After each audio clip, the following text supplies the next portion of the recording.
A special thank you to each of our subscribers who make this channel possible. Here's today's story. In Uganda, the world of politics is deeply intertwined with spiritual beliefs, creating a complex landscape where traditional practices and modern governance collide. This intersection is vividly illustrated in the experiences of Wilson Watira, a candidate vying for a seat in the Ugandan parliament. During a recent funeral, Watira encountered a political rival who refused to shake his hand, opting instead to fold a piece of paper and aim it at Watira. This seemingly innocuous gesture speaks volumes about the pervasive fear of witchcraft that permeates the political arena in Uganda. Watira, who leads a group representing the Bamasaba people, reflects on this encounter as emblematic of the lengths to which politicians will go to protect themselves from perceived threats. "He's just afraid of me simply because I am not afraid of him," Watira remarked, shedding light on the psychological warfare that often accompanies political campaigns in this East African nation. The public face of Ugandan politics is often characterized by loud, boisterous campaigns, where candidates rent flashy cars and organize raucous processions to attract voters. However, behind the scenes, the race for political power can devolve into a deeply spiritual battle, with candidates resorting to traditional healers and witch doctors in hopes of gaining an edge over their rivals. This reliance on spiritual guidance raises questions about the nature of faith in Uganda, where Christianity is the predominant religion.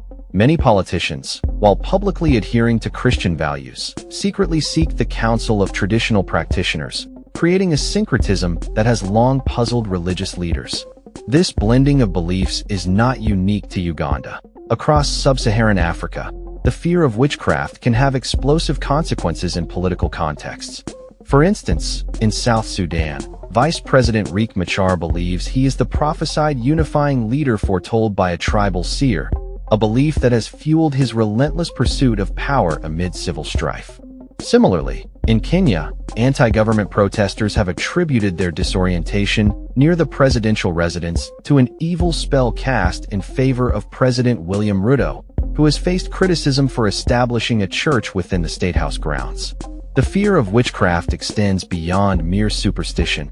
It can dictate the actions of politicians and their supporters. In Zambia, 2 individuals are currently on trial for allegedly practicing witchcraft with the intent to harm President Hakainde Hichilema, illustrating the serious repercussions that can arise from such beliefs. In Uganda, the atmosphere is rife with advertisements promising magical solutions to political candidates seeking victory in the upcoming elections.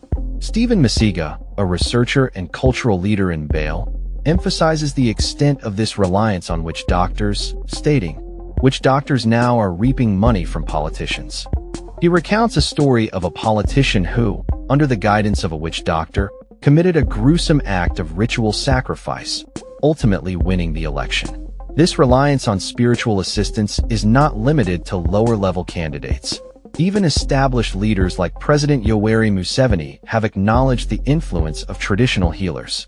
Museveni, who has been in power for over 4 decades, has previously expressed respect for witch doctors, asserting that traditional religion holds significant sway in Ugandan society.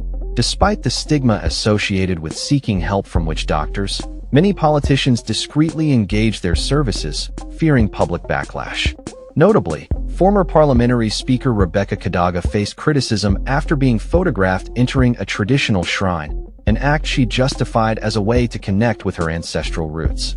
In the city of Mbale, traditional healer Rose Mukite attracts political clients from various regions, offering her services in a shrine that embodies the rituals of her practice. Mukite, who claims to have been possessed by a spirit that bestowed her with spiritual authority, provides remedies that she believes can protect politicians from calamities. She acknowledges the limitations of her abilities, stating, "Just like in the hospital when death comes, I can't say that I succeed with everything." The tension between traditional practices and modern political aspirations is palpable among candidates. Peace Kalei, a Catholic politician, has faced pressure from supporters to engage in rituals they believe would enhance her chances of winning. While she respects the traditions of her community, she draws the line at practices that involve animal sacrifice, reflecting the internal conflict many candidates face in navigating the expectations of their constituents. Kalei admits to feeling a sense of vulnerability in the face of potential opposition, stating, "Definitely the fear is there. That's no lie." As Uganda prepares for its upcoming elections in January 2026, the interplay of politics and spirituality is likely to remain a defining feature of the campaign landscape. The reliance on witchcraft and traditional healers continues to shape the strategies of candidates, revealing a complex relationship between faith, fear, and the quest for power in this East African nation. That's all for this story. We upload videos every day covering many different subjects, so hit that subscribe button to stay informed. Thanks for watching.